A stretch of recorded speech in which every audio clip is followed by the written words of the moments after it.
overwhelming demand, the Summer of 99 Tour returns. July 27th, FedEx Forum. With very special guest, Daughtry. And Mammoth. Tickets on sale now at LiveNation.com. Don't miss Creed with Daughtry and Mammoth. The Summer of 99 Tour. The Grizzlies, Grannies, and Grandpas have the right moves and are currently looking for new members to join their team for the upcoming season. These soulful seniors are a fan favorite group throughout Grizz Nation. You do not have to be a grandparent, but you must be at least 50 years old with personality, rhythm, and passion for performing. If that sounds like you, then we want to see you on Sunday, June 29th. Visit grizzlies.com/auditions for more information.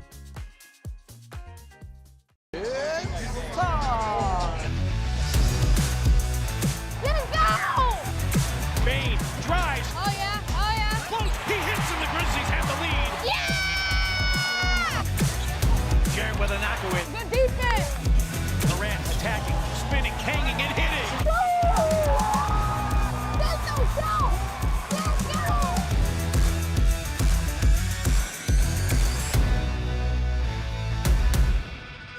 Kroger shoppers and Grizz fans, one exclusive last-minute discounted ticket deals texted straight to you during the Grizzlies 2024-2025 season. Sign up with the new Kroger Buzzer Beater deal. Fans can sign up by texting Grizz to 636-479 or visit your local Kroger store in the Delta Division and scan the QR code. By signing up, you agree to receive recurring automated promotional and personalized marketing text messages from the Memphis Grizzlies. Consent is not a condition of any purchase. Message frequency varies. Message and data rates may apply. Sonic Radio. Welcome back to Sonic RNDIO. That spells radio with me, the CIO. This just in, the new Sonic $1.99 menu lets you build a crave-worthy meal for just $1.99 an item. Whether that's a creamy shake, crispy tots, or a quarter-pound double cheeseburger. This just out. Ostriches. They're mean, not very cute, and in my opinion, way too big for a bird. Don't miss the Sonic Fun 99 menu. 5 items, always $1.99. Live free, eat Sonic. Tax not included. See menu for details.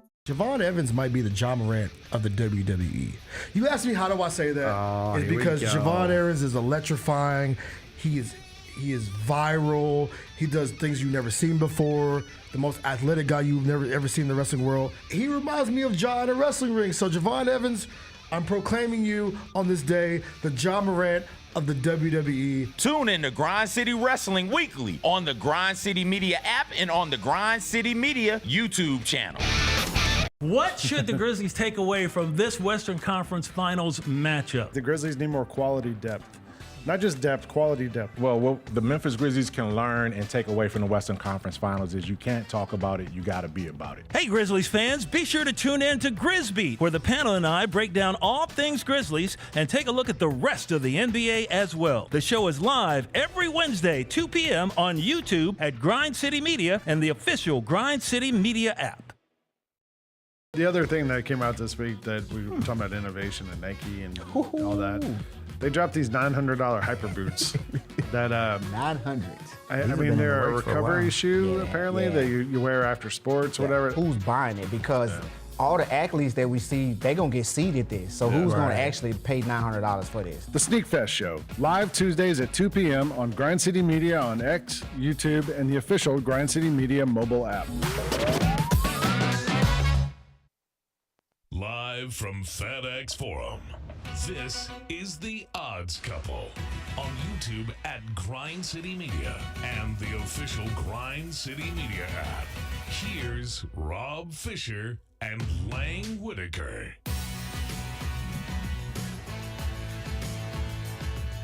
Hello, good people. Welcome. Single on fish. Single. It's the Monday edition of The Odds Couple. We are into week 41. Week 41. That means 11 weeks from week 0 of the college football season. How about that? Less than 3 months. Less than 3 months. Week 41 of the program, chapter 6 of The Odds Couple. We're glad you're with us here on this Monday afternoon. We got a lot of stuff to get to here today. The NBA finals are set. The NHL finals are set. The Belmont Stakes is this weekend. We'll have, but no post positions set yet. That's going to happen tonight. Yeah. So we'll have that covered for you on Thursday's show. Also, the NHL final is set. Stanley Cup final. The Edmonton Oilers and the Dallas Stars. We'll get to that as well. Who said it? Coming up on the program today. Who said it? That's right. And we got fish nuggets as well. I'm Rob Fisher. Lang Whitaker is alongside. Hello, Hey, Lang. How are you? I'm well. How are you doing? I saw you won some awards this weekend. Took home some hardware. I did. Took home some hardware from Italian Fest. It was a great weekend of Italian Fest. I've always said you're one of my favorite Italians. That's true. That's what many people say. Yes. A group, our team, the Holy Cannolis. From Holy name. Rosary. We're from Holy Rosary, the Okay. school there. Holy Cannolis. We won Best Booth. Best booth, and got a big trophy for it. What made your booth the best? It was lovely. Seating? You came in and Music? it was welcoming and friendly and good music and a great bartender and just nice people from the Holy Cannolis. I feel like you undersold the bartender part a little bit, maybe. You listed that like fifth. Well, bartender had to be nice. I was gonna say, yeah. I saw the bartender a lot. But it was fun, and I had some other friends who have tents, so went down and visited with them and ate a lot of great food over the weekend, and the weather, for the most part, turned out to be great. The park wasn't in terrible shape. And then last night they had Almost Elton. Elton John impersonator. And he was fantastic. Or not last night, Saturday night. And it feels like it was last night. He was fantastic. That was a great show to put on, and it was fun. It was a blast. Almost Italian Elton Fest. performed at the Grizzlies game. Do you remember? Like he Yeah. performed at one of the Pre-game. Grizzly games this year. Really? Toward the end of the season. Yeah. Oh, interesting. How was your weekend? What'd you do? I played a lot of golf. Yeah. Went out to Miramichi Saturday and then played at Riverside yesterday, and the weather was awesome this weekend, so did a lot of cooking out, sitting outside, a lot of cleaning around the house, that kind of stuff, spring cleaning. Watch a lot of sports on TV. Yeah, I was going to cut the grass, but then I was at Italian Fest all weekend. Well, yeah, it was priorities, and you won the award. And then yesterday I was at the pool, so I didn't have time to cut the grass. We'll see if I get to that today or tomorrow. Maybe pay someone to cut my grass. We did, but then it just. Yeah, it's awesome though. We had to go buy a lawnmower when I was because a our kid. I grass cut the got grass. screwed up. That was my job. You were talking about finding a job for your daughter. I used to cut the grass when I was a kid, like for the neighbors, my uncle, whoever. And I think I made like $10 a yard or something. But now, like, I don't have to cut the grass anymore, and I don't ever want to cut the grass again. I cut the grass 2 weeks ago for the first time in 25 years, and it was terrible. I remember my hands. And I remember why I hate it. It's your because hands the vibrate afterwards. Yeah, and from the thing. the bag fills up so quick, and it's like, I got to empty the I bag. never had again. the bag. I just sprayed it all over the place. Yeah. CJ Hertz is here as well. CJ, how are you, sir? I'm well. Good weekend? Good weekend. Lang and I were corresponding. Oh, yeah, we both made ribs. On the Instagram, made ribs for the first time. I need to get out there into the yard. It's been a while since I gave it a good mow job, some edging as well. So I need to get out there and blow it. I love edging. I love mow jobs. I love blowing. So we got to get out there and get the trifecta going this how'd week. your ribs turn out? It turned out not bad for somebody who did it for the first time. It was good. It was good stuff. I ended up seasoning overnight and then just took it straight from the foil onto the grill. And then when it's cooked, so it gets the grill and the char, took it out of the foil, placed it straight onto the grill, and then let it get some of that char and some of that smoke in there. I made ribs Saturday. I went by somewhere, Fresh Market. They had ribs on sale. So I was like, all right, let me make ribs. I made a rack of ribs, and they were probably the best ones I've ever made. I've I've done it enough time. I've got the reps in, and I've gotten good at it. So I did the 3-2-1 method where you do 3 hours like smoking uncovered. You wrap it up in foil. I actually put some apple juice and butter and some barbecue sauce in there too. You wrap it up, so you do the 3 hours uncovered, 2 hours in the foil. Then you undo it all, put some sauce on, do one more in the grill by itself. Well, you put the liquid in. That keeps it from drying back out, right? Like that and keeps it from drying out. You turn it upside down. Okay. So it's like the bone side up. Yeah. So the meat's sitting in all that juice. So it kind of braises, I guess, like in there, and then when you put it back in there, they were great. They were like, tender and juicy, but not like, you don't want them where it's like you can't even hold it before it falls off the bone. It needs to have some. Mine came straight off the bone. Like I pulled the bone out I've of seen the people rib. do that too. That sounds good. Congratulations. Well, thank you. I look forward to being a Lang one day and being more of an expert. It didn't take near as long as I thought it would.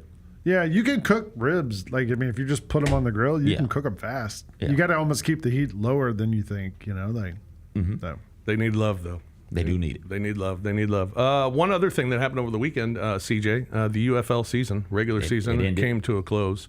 Yep. The Showboats, not a good showing in the final game. No, they got waxed 46-9, I do believe. There was, at some point, the Stallions, who will be hosting the USFL, I think that's their conference, USFL championship. At a certain point, they just dropped a defensive lineman off in the coverage. He got a tip on a pass, and the secondary picked it off, ran that back for a pick six. One of the interesting things to come from that game, though, is this new grenade formation. I don't know if you guys have heard about this. It's all the rage in football right now, where you send 11 offensive linemen out there on the field and say, hey, go get us a yard. And it is, you got your 5 linemen up front, then you've got 3 linemen offset behind that line, and then you got your tight end catching the snap and then running. And so everybody on the line blocks down, and then those 3 linemen go up and they push out, and then your tight end just falls forward.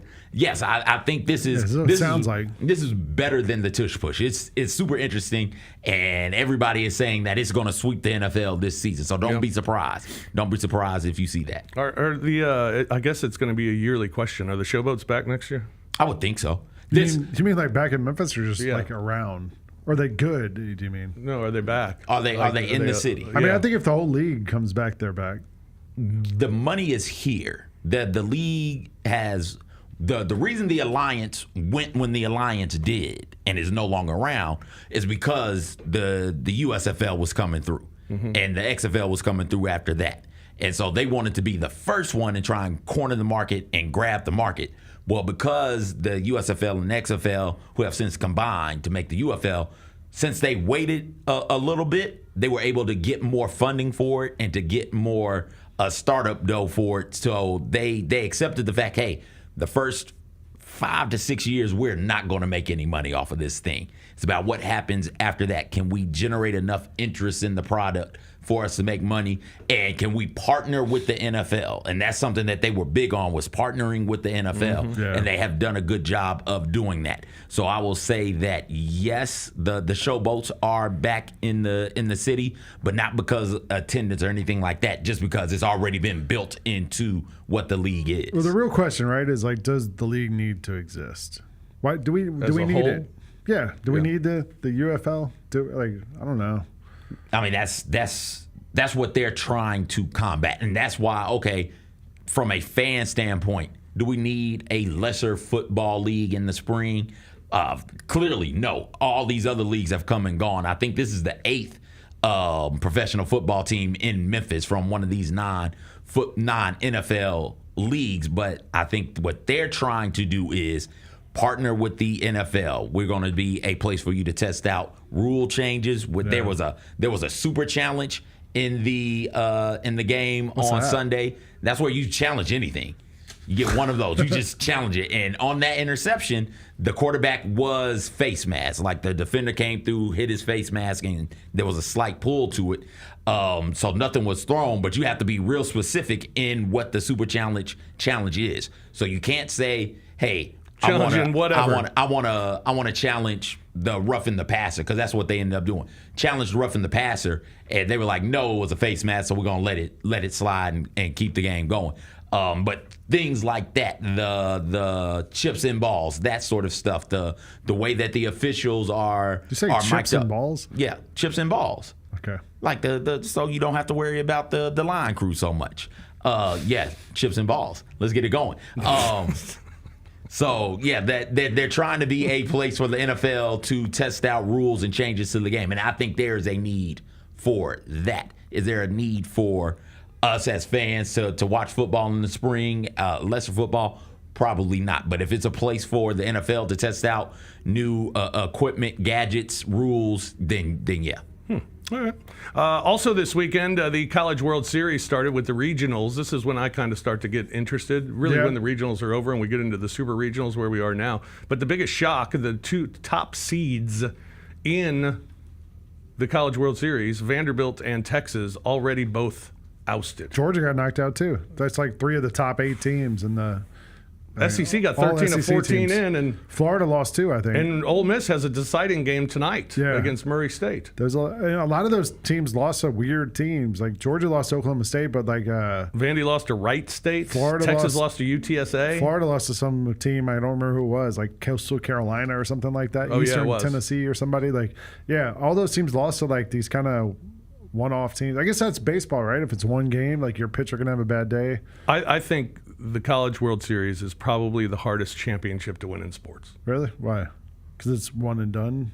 Because there are so many teams in this tournament. You know, when you get to the regionals alone, and baseball's a sport that you're playing another good team. You could lose on any given day. I mean, we say it in the big leagues even. The Rockies, for how terrible they are. Well, they have won 9 games, you know. So you're going to win games in baseball, and you're going to lose games just based on the fact of the game and how it's played and playing good teams. So you're going to get a lot of surprises. But to have to go through your conference tournament, and then you have to go through the regional, then to go through the super regional just to get to Omaha. Yeah. And then what you have to do in Omaha with it being double elimination is just so difficult. I think it's the hardest championship to win. And you know, there are coaches who have gotten or who have fallen short of getting to the World Series maybe enough times for what their fan base wants, but it's so difficult. And when you finally get there, it's like, boy, your job's just getting started when you get to Omaha too. So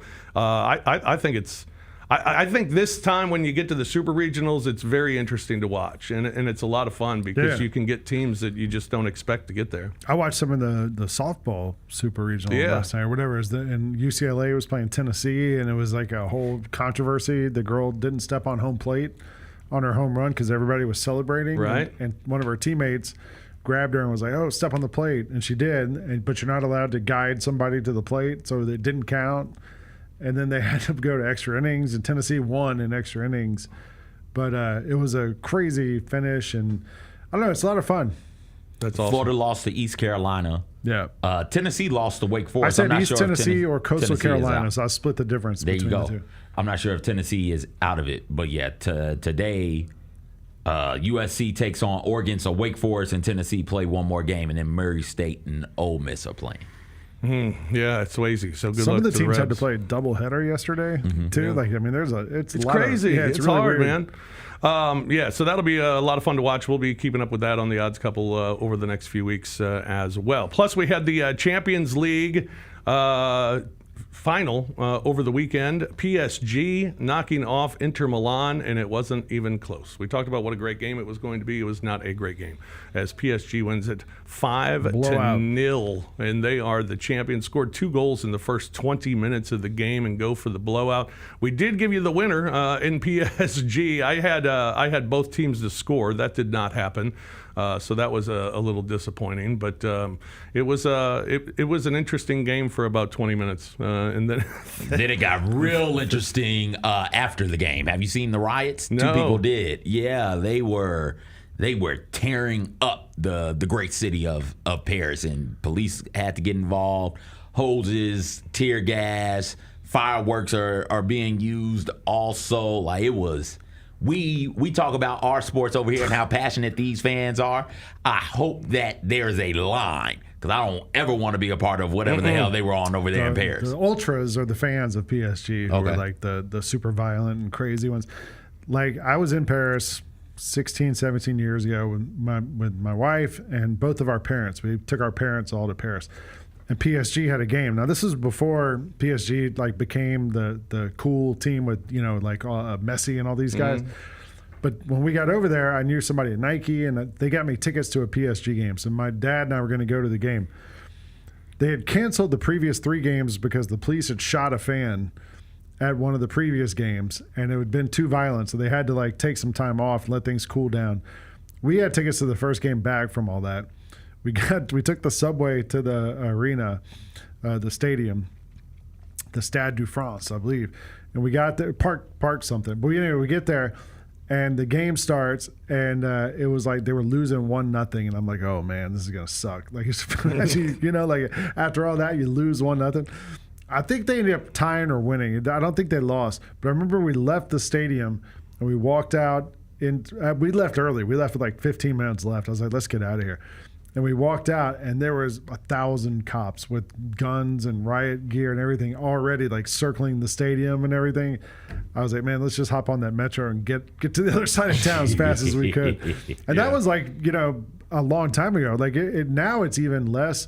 Usually at the games, it's less scary like that because the tickets cost so much that they've priced out a lot of the more violent, crazy fans and a lot of the England soccer, but all over Europe too, probably. So now it's less like that. But I guess like those PSG fans, like they've had these amazing teams the last 5-6 years, and to finally get this win in the European competition for them, it was something. Wow.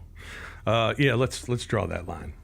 I'm with you. Draw the line at people getting shot after winning. Yeah. Right, like Philly was insane. That's the one that immediately comes to my mind when I think of insane city like champion celebrating a championship. They're climbing flagpoles after they've already been greased down. Well, they're knocking out horses. They're eating horse poop. They're eating horse dookie. Seeing New York during this series with the Pacers and how they were wondering what's that going to be like if they win. Throwing trash at people. You're like, so wondering what that was going to be like. But that did not happen because the Indiana Pacers knocked off the New York Knicks in 6 games as they advanced to the NBA Finals. And the Indiana Pacers, they proved over the course of that series they were the better team. And the key was, were they going to be able to run the Knicks out of the gym? And it felt like they did. Yeah. I mean, because they also have like 10 players who can play. And the Knicks had like 6 at that. The Pacers eliminated the Knicks, and they eliminated Reggie Miller from the postseason, so we don't have to listen to him anymore, which is good. That's good. I thought the Pacers were going to win that series, and they seemed like they did it pretty easily. The Knicks had their moments. It's funny, did you read all this stuff in The Athletic, like the postseason Knicks post-mortem that came out, and they all just blamed Cat for everything. Now it's all like, it was Cat's fault, didn't play defense right. I don't know. The Knicks couldn't get a stop on the Pacers. But that fourth quarter of the game 5, whenever it was, like they were just, the Pacers scored every time down the court. Yeah. And what are you going to do if you're the Knicks? It's funny for a Tom Thibodeau team to, he's Mr. Defense. He invented like when you ice a guy when they go baseline and all this stuff, and like that was all he cared about with the Bulls is defense. This Knicks team plays no defense at all, and they're not going to get better with Brunson out there. You've got to have the players necessary to play defense, but right? They've got OG Anunoby, they've got Mikal Bridges, they have good players. Yep, and they also have defensive liabilities in Brunson and Cat. Yeah, right. Like it's you have to have the talent to be a scorer. You have to have the talent to be a good defender as well. You have to have the talent. You have to understand what the defensive assignments are. And from that article, the thing that I took away from it was, Cat doesn't understand how to play defense. No, he just doesn't have it up in the head. Care. No. I don't think that it is a care thing with him. I think that it is like I've always been the biggest dude on the court, and so things for me defensively just sort of happened. And now at the NBA level, and he's been in the pros for quite some time, I didn't grow up doing this, so I have no clue what you guys are talking about. Cat had 1 block in this series. Yeah. Right? Like that you would think he'd luck up and get 2. He's sort of like 1. I was gonna say he's sort of like Jaren. Jaren gets block shots though, but he doesn't play at the rim, right? He's always out at the 3-point line. There was one clip, I didn't use it on Who Said It, where the Knicks are down 20 and he takes a 30-something footer. And Shaq says, if that's on my team, we're going to have a fight in the locker room. We're down 20, you're taking 30 footers. Mm-hmm. He's always out at the perimeter, so he's not under the rim a lot. And I guess against that Knicks team, there was times, against the Pacers, there was times he's guarding Miles Turner. He's always on the, everyone spaces it out now. But Cat doesn't really do much of anything other than shoot threes. And I think I think there were assignments where Cat should have been closer to the paint, and he just wasn't there. And I think if I remember correctly, PJ Tucker, player only meeting, was like, hey, we're out of position. And by we, I mean you, Carl Anthony. You're out of position. And when Josh Hart's on the floor, you can put whoever your worst defender is on Hart and then put a better defender on Cat. And you saw him struggle going one-on-one against guys, picking up fouls. And his knee isn't right. Not an excuse, but it is a thing. He did have a couple of monster performances in the series. He had that monster fourth quarter 20-point fourth quarter performance, and he had a pretty good, I think, I can't remember the stats exactly, but I thought he had a damn good game 5 to send it back to Indy. Yeah.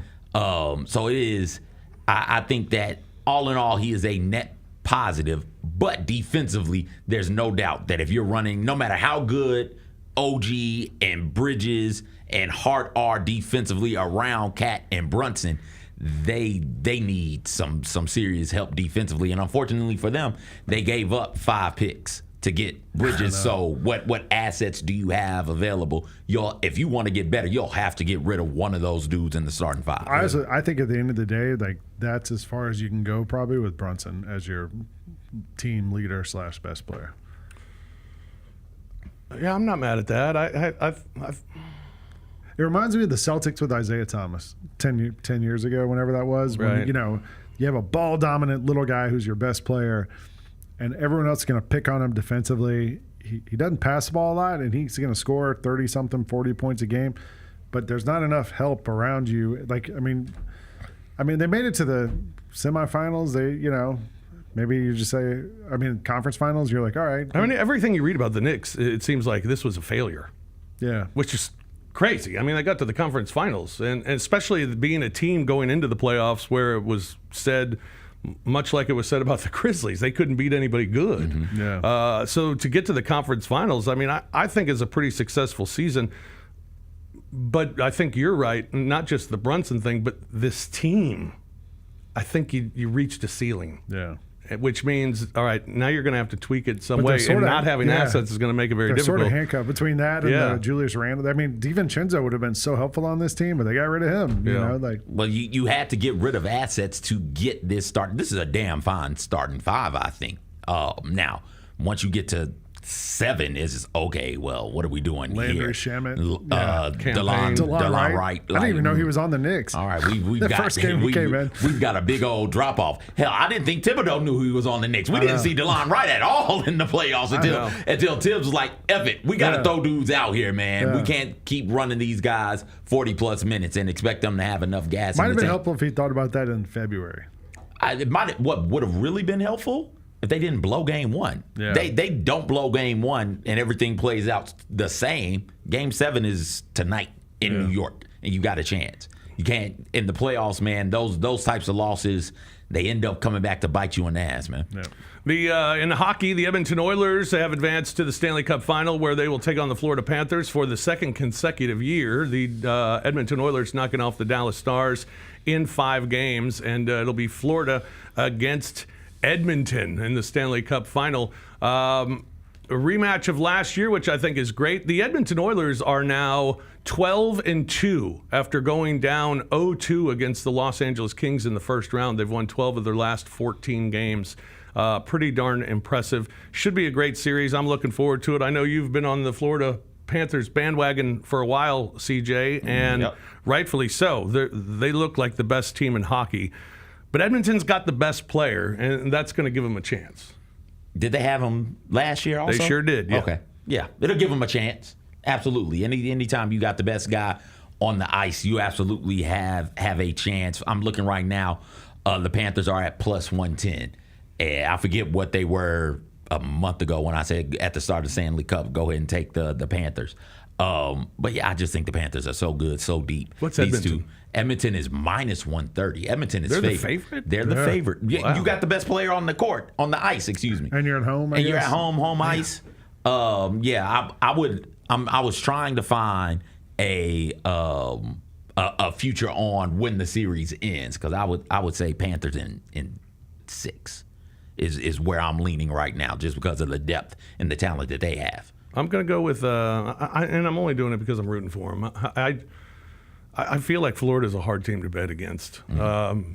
They're kind of like the Alabama to me of college football, where if I bet Edmonton, I'd feel stupid if I lose that bet, because I think Florida's the better team. But I'm rooting for Edmonton, so in game one, at least, I'll go with the Oilers, and we'll see where the series goes from there. But I'll take Edmonton in 7. I think if Edmonton wins, it's going to have to go long series because Florida is that good. Maybe, but if Florida wins, I'm with you. If you're going to bet Florida, I'd bet it in 5, or 6. Between Edmonton and Indiana, maybe this is small market summer.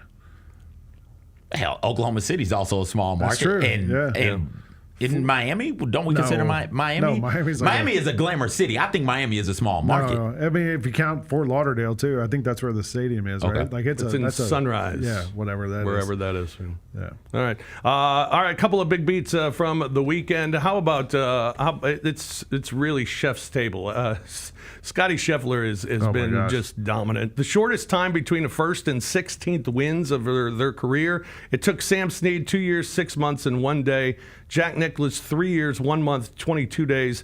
Tiger Woods 3 years, 3 months, 3 days, and Scotty Scheffler 3 years, 3 months, and 19 days to win 16 events. And when he's doing it, he's dominating. I mean, he's leaving no doubt and just running away with it. He is.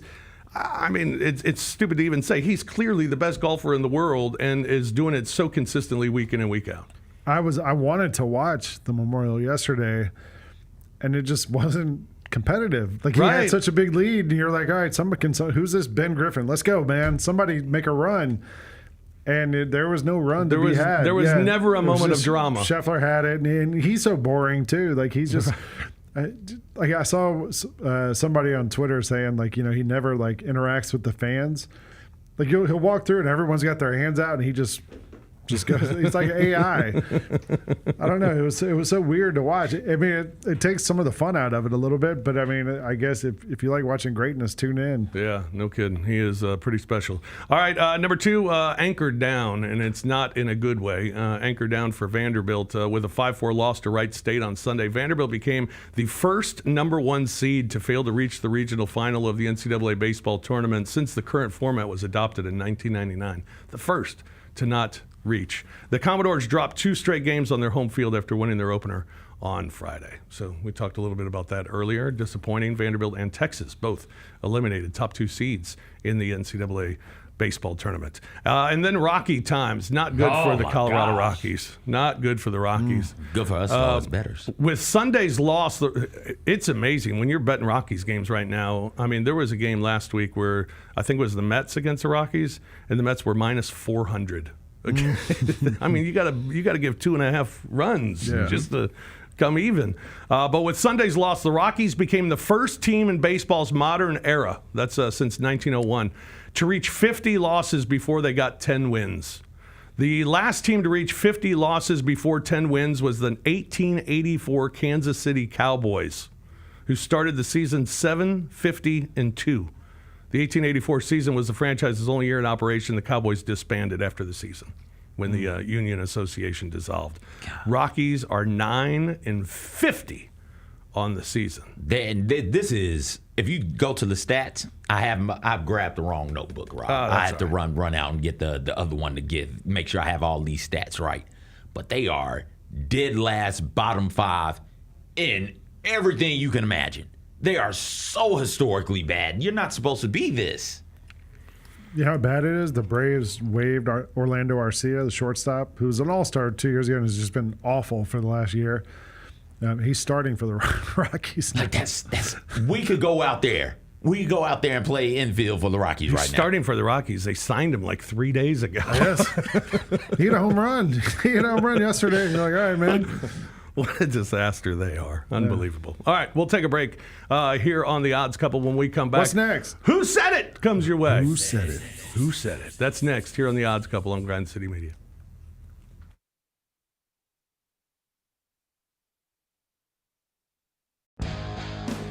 Grizzlies fans know it's the team that gives you the edge. Big River Steel does too. And much like the Grizzlies have recruited legendary talent, we want you to be part of our team. Are you ready to be part of something legendary? Then visit www.bigriversteel.com. That's www.bigriversteel.com.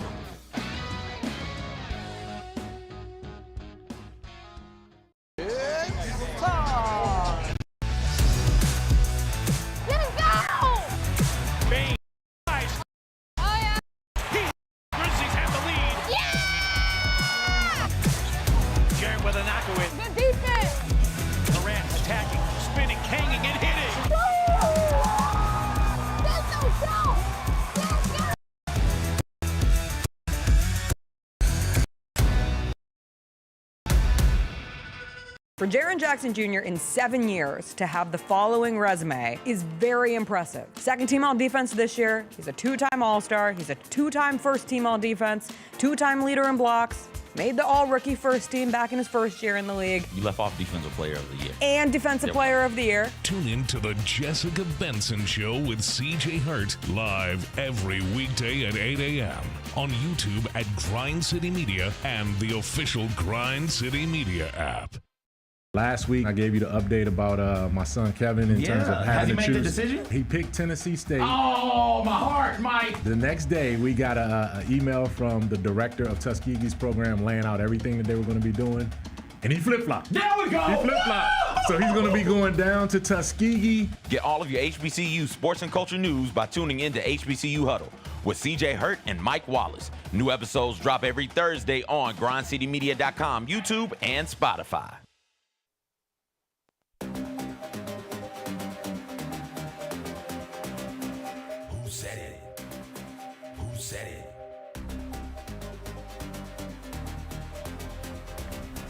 Welcome back to the Odds Couple here on Grind City Media. I'm Ling Whitaker alongside Rob Fisher, CJ Hurt. It's the Monday show. You know what that means. More intellectual, more emotional. Yes. Some say, I don't know. I can't think of another one. Intimate. More intimate. Yeah. Sensual. Perhaps even that. It's time for Who Said It, the game show. It's been sweeping the nation from sea to sea, from Memphis to Bristol, Connecticut. And we always start with some bonus clips, guys. Yeah. This is from the Calaveras County frog jumping competition. I don't know if you guys saw the most recent frog jumping competition. I had a little money on it. You have a minute to get your frog to jump out of the whatever. And this girl came up with a unique technique to get the frog to jump out of the thing. Right. Watch this. We have Brooklyn Wagner with Mamma Mia. Watch this.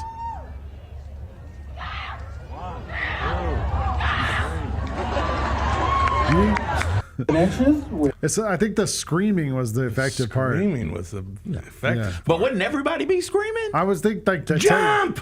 Yeah. Wouldn't you just like stomp next to the frog and yell like, "Go, dumb frog! Jump, frog! Jump!" Yeah, it's screaming. I think her screaming was the key, and while the pounding on the ground. Yeah, like diving on the ground next to the frog. Yeah, looked like it was making the frog jump. So good for her. Good job. All right, congrats. One of our favorites here on Who Said It, of course, besides Jameis Winston. Oh, thank Not God. Jameis. I was afraid it was Jameis. Although I did find a Jameis clip of, did you see somebody posted a clip of him playing baseball at Florida State? Oh, yeah, I saw and that. he reposted it. It was him like just hosing a guy from left field at third base. Yeah, it was an awesome throw. Jameis, but besides Jameis, has been Xavier Legette, who has been on sort of a media tour. He went to the Carolina Hurricanes hockey game and sat in the front row behind the glass and was mic'd up for the game. Let's take a look at this. Hey, you ain't telling me the hockey pucks come flying over here, man. Oh, oh, boy, these folks going crazy, boy. Hey, yeah, they doing that thing.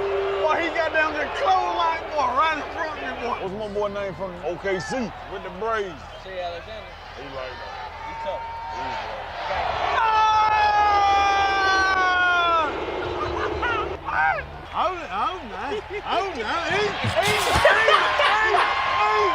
Hell no. This is my first time seeing this, boy. Oh, boy.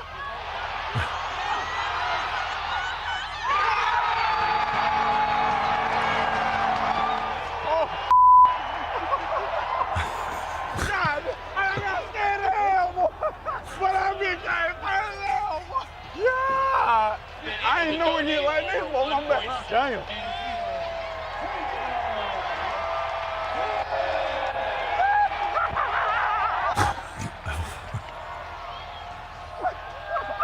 Oh, jeez.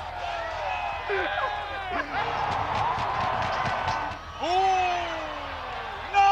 Hell no! Hell no! Come on, Kynes. Come on, Mike. Come on. Just a little defense, Kynes. Come on now. Come on now. Just a little defense. A little defense.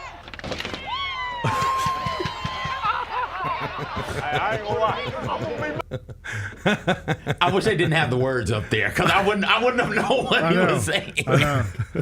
It's quite an experience. Like, have you ever been to?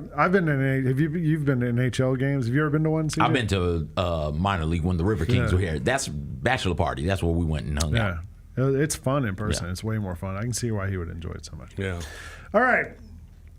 Let's get to Who Said It. As you know, we find clips from people at press conferences or similar public situations and try to guess who said these things. Clip 1. Ben Griffin's a nice player. Sepp Straka is a nice player. Nick Taylor's a nice player. Scheffler knows those guys are not in his league. Who said it?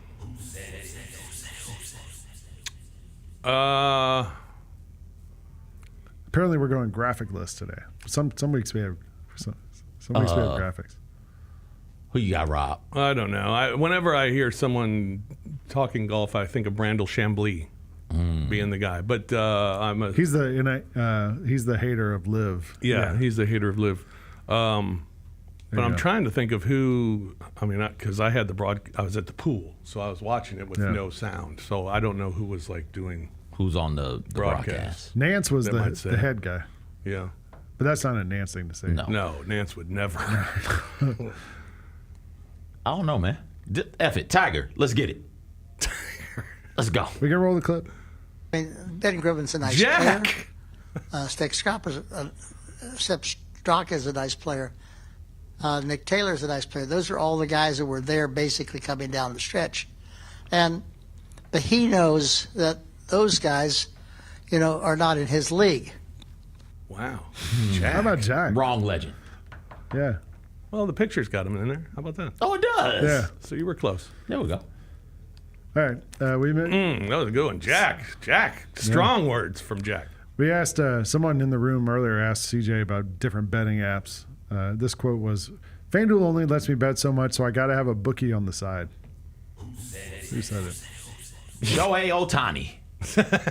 Let's go. No, it was Ippy, his translator. Okay. Jonte Porter.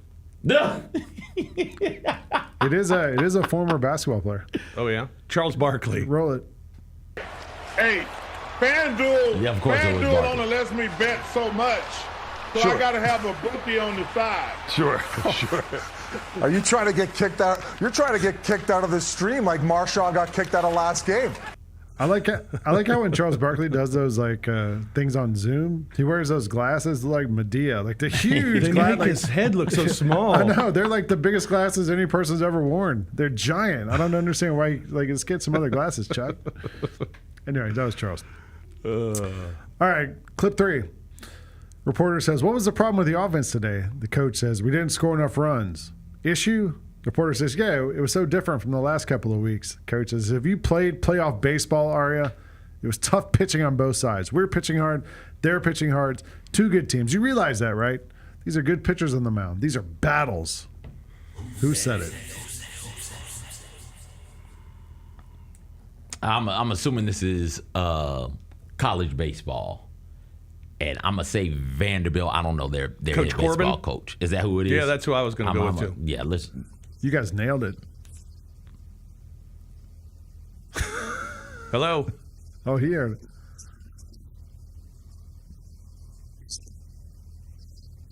What a jerk.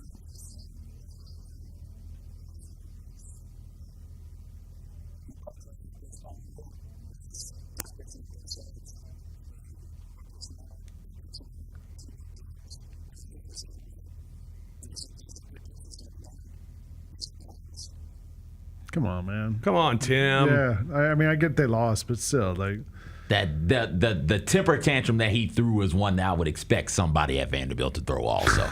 Right, like that real like, I'm looking down on you. You and don't calling know her by anything name, about it. like, Yeah. so clearly you've never played playoff baseball. No, he didn't even. He was like, "Arya, have you played playoff baseball?" Arya? Like he knows the answer. He throws it out Real there smug. rhetorically. Yeah, like we know, Yeah. dude. I get you're upset, but this is part of the job. You know, like just what was the issue with the offense today? We didn't score enough runs, couldn't get it going. Their pitching was great. It was a tough game. There's your answer. Boom, done. Keep Easy. it moving. Now you get to go viral, Tim Corbin. Good job, Corbs. Appreciate that. All right, clip 4. Announcer 1 says, I got a lot of respect for Strider after that. Wish he wouldn't have hit Bryce. Announcer 2 said, he said he's not a sociopath and he has empathy.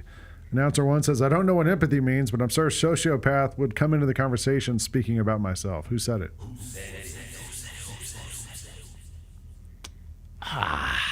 Pedro Martinez.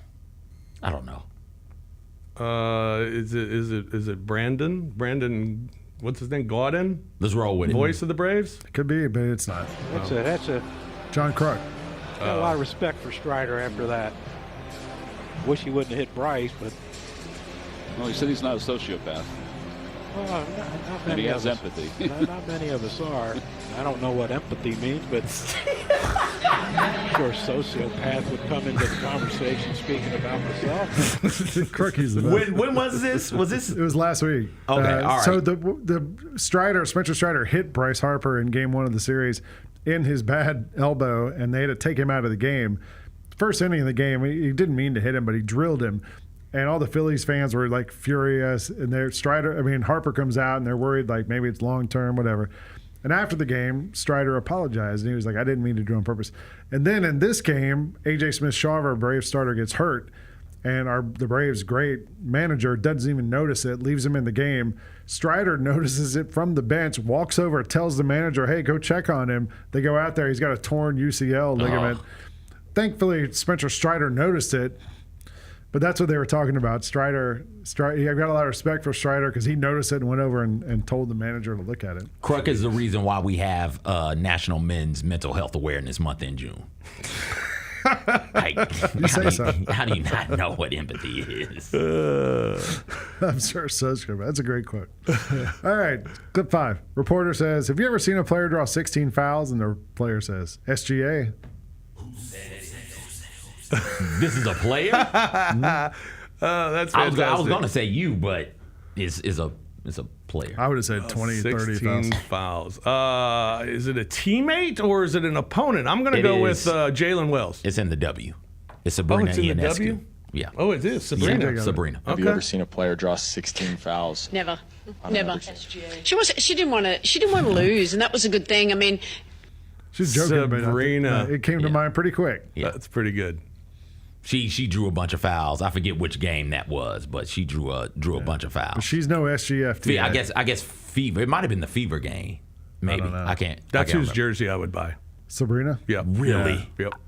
I don't like her. You don't? No. Why? I think She draws fouls? I think she's a front runner. Like SGA? No, I think she's a front runner. SGFTA? SGA is fine, Lane. SGA is MVP. Sabrina's not. Well, let's go to this. Another clip 6. A reporter asked somebody, what does this player need to work on? The coach said, foul drawing. You see what gets rewarded? We need to kind of lean into that a little bit, even though it's not necessarily how he likes to play, but it seems to be effective. Who said it? And I don't have the video of this, but it's a transcript. Foul drawing. So who played? I'm going to say Chris Finch. Chris Finch talking about Anthony Edwards is my guess also. Yeah, that's right. Yeah, It's Chris Finch. crybabies. Okay. he's telling the All truth. He's not. I don't know what SGA took 4 fouls. Took 4 free throws in game. Finch has been complaining. Finch complained about fouling the entire postseason. Yeah. I mean, he was the one that was complaining about how they let too much go. Well, they didn't call any off-ball fouls. It screws the flow of the game, and so he's been talking about it since the beginning of the postseason. So Didn't work. Didn't surprise me. No. I saw a story the other day about how the Timberwolves have a big offseason coming because they got a lot of stuff to figure out. And I was thinking, well, who better than Alex Rodriguez to be in charge of that situation? That's right. He'll get it all figured out. Let's go, A-Rod. All right, that's who said it. All right, fantastic. We'll take a break. When we come back, we got some fish nuggets, and we'll look at what's coming up this week in the world of sports. That's all ahead here on The Odds Couple on Grind City Media. Creed. By overwhelming demand, the Summer of '99 tour returns. July 27th, FedEx Forum. With very special guest, Daughtry. And Mammoth. Tickets on sale now at LiveNation.com. Don't miss Creed with Daughtry and Mammoth. The Summer of '99 tour. Kroger shoppers and Grizz fans. One exclusive last-minute discounted ticket deals takes it straight to you during the Grizzlies 2024-2025 season. Sign up with the new Kroger Buzzer Beater deal. Fans can sign up by texting Grizz to 636-479 or visit your local Kroger store in the Delta Division and scan the QR code. By signing up, you agree to receive recurring automated promotional and personalized marketing text messages from the Memphis Grizzlies. Consent is not a condition of any purchase. Message frequency varies. Message and data rates may apply. CP the franchise. Do we hate the Pacers? Of course. I hate Halliburton. I hate Reggie. I hate the Pacers. I hope. Yeah, where does Halliburton rank? Is he where does he rank? Yeah, is there potential for him to be more hated than Reggie by the end of this series? If you start flipping y'all off, for sure. Yes. Well, first of all, they're built the same. They damn near look the same. You know what I mean? He's like reincarnated Reggie Miller. The Chris Vernon Show, live on weekdays at noon on YouTube at Grind City Media and the official Grind City Media app. Last week, I gave you the update about my son Kevin in terms of having to choose. Has he made the decision? He picked Tennessee State. Oh, my heart, Mike. The next day, we got an email from the director of Tuskegee's program laying out everything that they were going to be doing. And he flip-flopped. There we go. He flip-flopped. So he's going to be going down to Tuskegee. Get all of your HBCU sports and culture news by tuning in to HBCU Huddle with CJ Hurt and Mike Wallace. New episodes drop every Thursday on grindcitymedia.com, YouTube, and Spotify. Welcome back to The Odds Couple on YouTube at Grind City Media and the official Grind City Media app. Here's Rob Fisher and Lang Whitaker. Welcome back, everyone, to The Odds Couple here on this Monday edition of the large program. We'll be back with you again on Thursday. We will preview the NBA Finals with you on Thursday, as Game 1 will be Thursday night. And we'll also talk a couple of other things that we'll get into here in a moment and let you know what's coming up this week. But first, we got some fish nuggets for you here today. Yeah, that's all right. The Edmonton Oilers are in the Stanley Cup final. Are they? Yeah, I heard. Along with the Florida Panthers. 1992-1993 was the last time a team from Canada won the Stanley Cup. Wow. So Edmond trying to break that long stretch. For the first time in NBA history, there will be 7 different champions in 7 years. How about that? This is what they wanted. Yeah. This is what the league wanted. I think that's good, right? Yeah. Not sure. I think so. We'll find out. Yeah. Unless the Thunder win. Yeah. New York City is the first metro area ever to have a baseball team and a basketball team each lose by 15 or more on the same day. I saw that. What? Yeah. Yeah, Yankees and the Knicks both Yankees got losing. blown out. The Yankees blown out, yeah. Friday also marked the first time in baseball history that both reigning MVPs homered in the first inning of the same game. It was John Roser's parlay. That's right, yeah. Ohtani and judged a homer and the over in that game, and he hit that. So congratulations to John, just handing out winners here on the Odds Couple. The Oilers and Stars, their series in the second playoff series was the second playoff series in NHL history to go at least 5 games, with each game being decided by 3 or more goals. The other was a 2022 first-round matchup between the Blues and the Wild. That one went 6 games. Talking about Connor McDavid being the best player in the National Hockey League, well, he has 99 assists in 89-game NHL playoff career. There are 25 players in NHL history with 100 or more playoff assists, but only Wayne Gretzky reached the 100-assist mark in fewer than 125 games. He did it in his 70th. So McDavid, hoping to do it here in his 90th, would be the second fastest. 90th, yeah. But Gretzky did it in 70. McDavid, minus 120 to be NHL playoffs MVP and hoist the, Conn Smythe trophy. Yeah. Who's the favorite for the Panthers? Sergei Bobrovsky, their goalkeeper. What is he, plus 280? Plus 260. 260? Plus 260. All right. Okay. Where are we? Oh, the Thunder. The Oklahoma City Thunder outscored the Timberwolves by 31 points in the series, despite losing a game by 42 points. The series point differential is 50 points better than any other NBA team that lost a game by 40-plus points in a series. All others finished at least negative 19 or worse. This is the 7th consecutive year that the Carolina Hurricanes of the NHL won at least one playoff round, but failed to reach the championship round. No other team in baseball, basketball, football, or hockey history has done that in more than 5 consecutive seasons. And the Rockies. More on the Colorado Rockies. They have now lost 23 consecutive series dating back to last year. It's the longest series losing streak in MLB history. 23 consecutive series. At least they fired the manager. They should have fired him after the second, midway through the second season. The GM. They got to fire everybody. Rockies got the right notebook. Have the worst batting average, bottom 5 in home runs, RBIs, total bases, and on base percentage. The Rockies pitchers have the fewest strikeouts. The Rockies batters have the most strikeouts. The Rockies have the most errors, the worst fielding percentage, and they're just bad. Yeah. Good old-fashioned bad. Yeah. Real old-fashioned bad. We were talking baseball earlier and saying how it's baseball. You can win on any given day.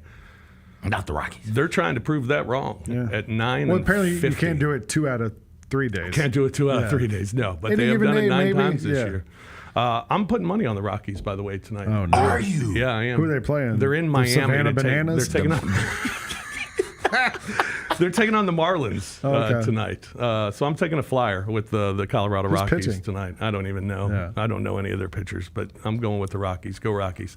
NBA, the NBA Finals will get underway on Thursday when Oklahoma City Thunder will host the Indiana Pacers for the NBA Finals. Who will win? All the action on ABC as the Thunder will host the Pacers. We'll preview that series coming up on Thursday's edition of the Odds Couple. But first glance, Lang, what do you expect? Do you expect a short series, long series? What do you think? I think Thunder win in probably 5. So fast, Thunder Yeah. take care of business. I mean, if they're officiated the same way they were officiated all the last 3 months. Geez. Get your guy. It's true. They're allowed a level of physicality no one else is allowed. Defensively. They're good at it. Maybe so. Yeah. If they're officiated that way, they're going to win it pretty easily. All right. CJ? Maybe the NBA wants to bring it, extend it a little bit, and call some fouls and make this thing go 6 games or something like that. But I don't know. So it's all based on the officiating. Big part of it. Okay. Not all based. The Thunder aren't giving games away like the Bucks did, like the Cavs did, like the Knicks did. So I would say like Lang, Thunder in 5. Maybe they're due. Due theory. Maybe they're due to give a game away. Well, let me tell you something. They played one close game this postseason, and coaching screwed them in that game, and they lost to the Denver Nuggets. And this season, I think in games decided by like 4 points or something, they were 1-5 this year. So if So Indiana, just keep it close. I mean, but that's the problem with Oklahoma City is trying to keep it close. So, but if Indiana can keep it close, I certainly would give them a shot. But the one thing out of all these teams that they've played in the postseason, Indiana actually has depth. These other teams didn't have the depth that Indiana has and the ability to turn to different lineups and different things and have quality guys come at you. And I think that maybe works in Indiana's favor more than it did for Denver or the Grizzlies. I mean, the Timberwolves had a little bit more, but even then, not a lot. Yeah. Hockey playoffs Stanley Cup final that gets underway on Wednesday in Edmonton as the Oilers will host the Florida Panthers in game 1. As you look at the playoff bracket down to these final 2, Dallas disposing of the Los Angeles Kings, the Vegas Golden Knights, and the Dallas Stars, while the Florida Panthers found their way there, beating Tampa Bay, Toronto, and Carolina to get to the final. Let's go to Edmonton. Florida's been on the road in every series so far in this playoff, and they've been able to get to the Stanley Cup final. CJ's going with Florida. I'm going with Edmonton. Lang? I want Edmonton. You want Edmonton? Yeah, All right. our friends up north. We're trying to put tariffs on them. Let them be. Yeah. Let's root for Edmonton to break that streak. Since '92, no team from Canada has won the Stanley Cup. Yeah. Let's turn that around. I met I want to see Connor McDavid win one too. I met a nice lady, at a local establishment. And she asked me about This is a weird start to this. And she asked me about the Stanley Cup final because we were watching the game. Why? And I said, well, I'm rooting for Edmonton. And she goes, oh, the Canadians. Who hates Canada? Well, I was like, actually, really? yeah. I was like, okay, well, I'll keep my mouth shut then. Also this week, we got the Belmont Stakes. Oh, wow. Belmont Stakes goes this week. The post positions will be tonight, but you got journalism in there. Sovereignty, the winner of the Kentucky Derby, So yeah, those are a couple of the horses that are in there that you are familiar with. I'm And going to pull Baeza, for. I think Mike Smith's going to win. Oh, those are the jockeys. Those are the jockeys. Yeah. I thought those horses also. No, like that's who a the jockey. hell named their horse Irad Ortiz? Junior. Junior. What are we doing? No, those are the jockeys. Okay. Yeah, those are the horses and the jockeys. All right, but that'll be Saturday, and we'll have the Belmont broken down for you on Thursday and get you picks. We'll for give you the winner Belmont. again. We've done all right. Gave you the winner in the Indy 500. We've given you horses who have been all around the money so far in the 2 legs of the Triple Crown, and we're going to nail this Belmont this week on Thursday. All right, any free picks? Who's got picks? I've been watching the Women's Open, the French Open, the women's division. Yeah. Sabalenka's been killing everyone. She's plus 220. I know like Coco Gauff's playing Madison Keys. It's the American match. Everybody's excited. It's not great, but 220 Sabalenka, just take her. Yeah, I'm with you on that. She's awesome right now. Let's go with a 5-team parlay. 5-team parlay? Let's get it. Ole Miss, I have to do it because like these favorites are just ridiculous. Ole Miss over Murray, minus 425. Tennessee over Wake, minus 285. Both of those College World Series elimination games. And I'm on the opposite side of that Rockies thing with you, Rob. I'll take the Marlins, minus 200. I'll take the Tigers going up against the White Sox, who are also awful, they're pretty bad. minus 235. And then the Dodgers, minus 160. All of that gets you to plus 480. $10 will pay you about 34. All right, I like that. Or no, $10 will pay you about 48. Yeah, good parlay put together there. I'm going with Detroit as well. They're good. minus 210 against the White Sox. I'm going to parlay that with Jack Flaherty, who's pitching tonight for the Tigers, 6+ Ks.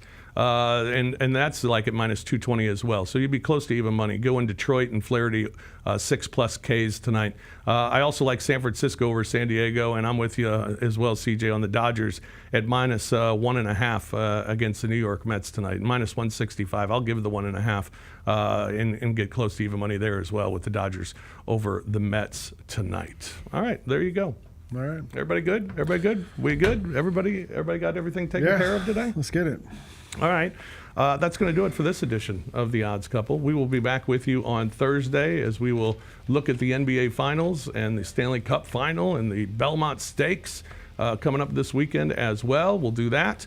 Plus much more on Thursday's edition of The Odds Couple. For CJ, for Lang, I'm Fish. Thanks for joining us here today. Good luck with all your bets. Enjoy the week. We'll talk to you again Thursday here on The Odds Couple on Grind City Media.